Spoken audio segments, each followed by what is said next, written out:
was discovered on YouTube at the age of 13, a sweet-faced Canadian kid with a dream and a voice that made the world scream.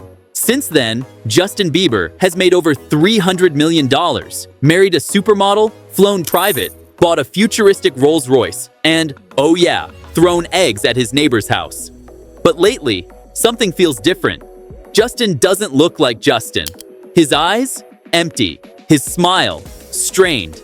And if you look a little closer, you'll see a pop prince unraveling in real time. This is the story of Justin Bieber, the luxury, the love triangle, and the quiet cry for help. Justin didn't just get rich, he got absurdly rich. In just over a decade, he turned his music career into a global empire. Music? Sure. Merch? Absolutely. World tours? Always. Calvin Klein deals? You bet. Altogether, he's pulled in over $300 million. What does a 20-something do with that kind of cash? Buy a Rolls-Royce Wraith with a completely covered wheelbase that looks like a Batmobile. Price tag? Over $400,000. Oh, and he didn't stop there. He snagged a Beverly Hills mansion, then got bored and sold it 18 months later. Right now, he lives in a custom-built Canadian lakefront mansion. We're talking private dock, motocross track, and an inflatable church on the property. Because why not pray while bouncing? He drops over $70,000 on private jet trips, like most of us order Uber Eats. And then there's the wrist game, a $500,000 Richard Mille, and a growing collection of rare Rolexes. His wardrobe? A full-time flex. Dressed head to toe in Balenciaga, he's styled like a billion-dollar saint. And when he proposed to Hailey Baldwin, he didn't hold back. Her engagement ring alone? Estimated at $600,000. But all that money couldn't stop what came next. And what came next? It wasn't pretty. Don't scroll. It gets darker. Chapter 2. The Love Triangle. Selena versus Hailey. Justin and Selena Gomez were the couple of the 2010s. Young, passionate, toxic. They broke up, made up, posted cryptic Instagrams, and performed emotional duets. Fans called them Jelena and worshipped their love like it was royalty. But behind the curtain, it was chaos. Breakups, rumors, rehab cheating allegations. One minute, they were holding hands in church. The next, they were erasing each other from social media. Then, in 2018, Justin married Hailey Baldwin, just months after splitting from Selena for the last time. Fans were stunned. Some called it romantic, others called it betrayal. The internet exploded. Selena's fans flooded Hailey's comments with snake emojis. Hailey was accused of stealing from him. Justin was accused of using her as a rebound. TikTok still hasn't moved on. Every time Hailey posts, the comment section becomes a battleground. Team Selena versus Team Hailey. And where does Justin sit in all of this? He looks torn. Some fans say he looks sad, withdrawn, even trapped. Others insist he's finally at peace. But peace doesn't come with a conspiracy theory that your wife is controlling your life. Years later, the drama hasn't died. And neither has the question, did Justin ever really move on? Or is he still stuck in a love story that broke him? The next part? Even worse. Chapter 3. Child star, grown man, the weight of fame. Justin Drew Bieber was born on March 1st, 1994, in Stratford, Ontario, Canada. Raised by a single mother, Patty Millett, he grew up with a passion for music, teaching himself to play drums, piano, guitar, and trumpet. In 2007, at just 13 years old, he was discovered on YouTube by talent manager Scooter Braun. A year later, he signed with Usher's label, and by 2009, his debut single, One Time, catapulted him to global fame. And by 15, he was mentored by Usher and mobbed by fans worldwide. Baby made him a household name. But fame didn't just come knocking, it kicked the door down. Justin had no privacy, no normal childhood. Everything was watched, judged, and sold. By 19, he was spiraling, drag racing Lamborghinis, peeing in mop buckets, spitting on fans. The world watched him collapse and called it entertainment. He later admitted he used Xanax, lean, alcohol, and weed just to numb the pressure. The fame, the expectations, the loneliness. It became too much. In 2014, in the middle of a faith crisis, he was baptized in a bathtub. And it was just the beginning. It doesn't get easier from here. Chapter 4. God, Guilt, and the Rebrand. Justin needed something to cling to. He found God, or at least a version of him, endorsed by the rich and famous. He joined Hillsong Church and got close to controversial pastor Carl Lentz. Later, he moved toward Churcham. Religion became his lifeline. He called it his anchor, his reset, his rebirth. He went from breaking laws to quoting the Bible, from clubbing to praying, from bad boy to born-again husband. He married Hailey in the eyes of God and credited prayer for saving his life. His social media turned into sermons.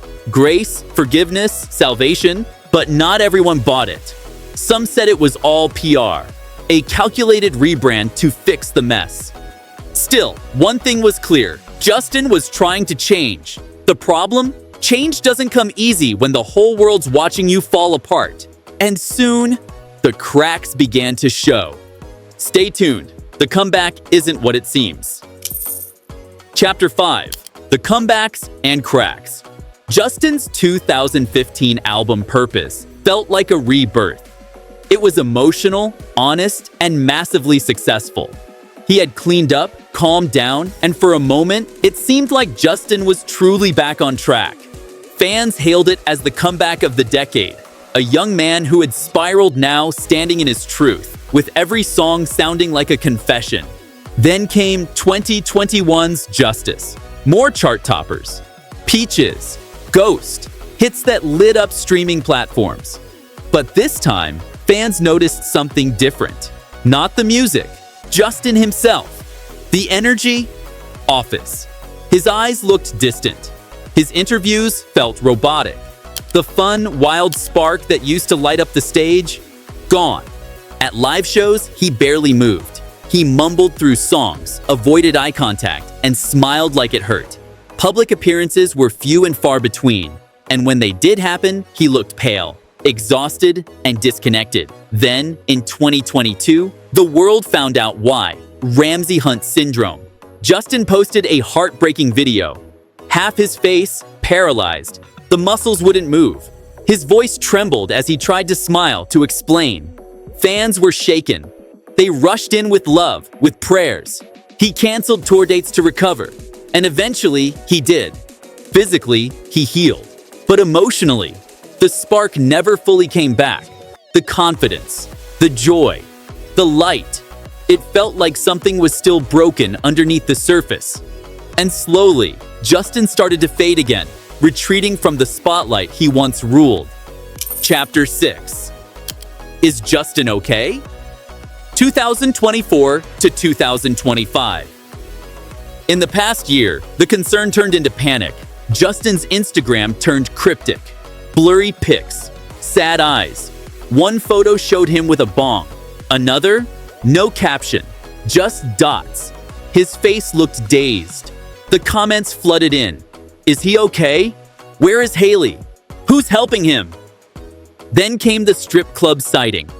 Justin looked wrecked, disheveled, and blank. No team, no smile. Just a lost man with millions watching. Sources close to him whispered, he's mentally exhausted. Not using again, they say. But struggling? Absolutely. And Justin? He admitted it himself. It's a daily fight. Not just to stay sober, but to survive fame, the pressure, the perfection, the pain of growing up famous, and never really growing up at all. But there's still one shadow no one talks about enough, and it's the darkest part of his story. Chapter 7. P. Diddy's Dark Shadow.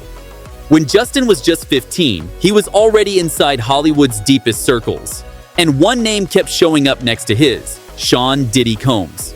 Back then, Diddy called it mentorship. But in light of recent lawsuits, claims of abuse, trafficking, coercion, fans are looking at old clips differently.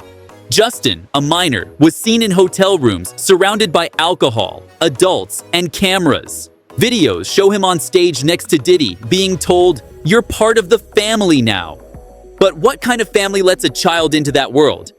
Now that Diddy's past is under legal fire, fans are asking, who protected Justin? Where were the adults? Was he exposed to more than we ever knew? This isn't just about Diddy, it's about the system. The machine saw Justin as a product, not a person. They sold his smile, his music, his life. But no one stopped to ask what it was doing to him. And now, he's still paying the price. Closing. With love, not judgment. This isn't a takedown. It's a love letter. To the boy with the purple hoodie and a dream. To the teenager we watched break, live in HD. To the man still fighting to feel okay. Justin gave us everything. His voice, his heart, his pain. And we, fans, media, the world, took it all. So maybe now we give something back. Patience, compassion, hope. Because under the fame, the fortune, the fear, there's still a kid from Stratford who just wanted to sing.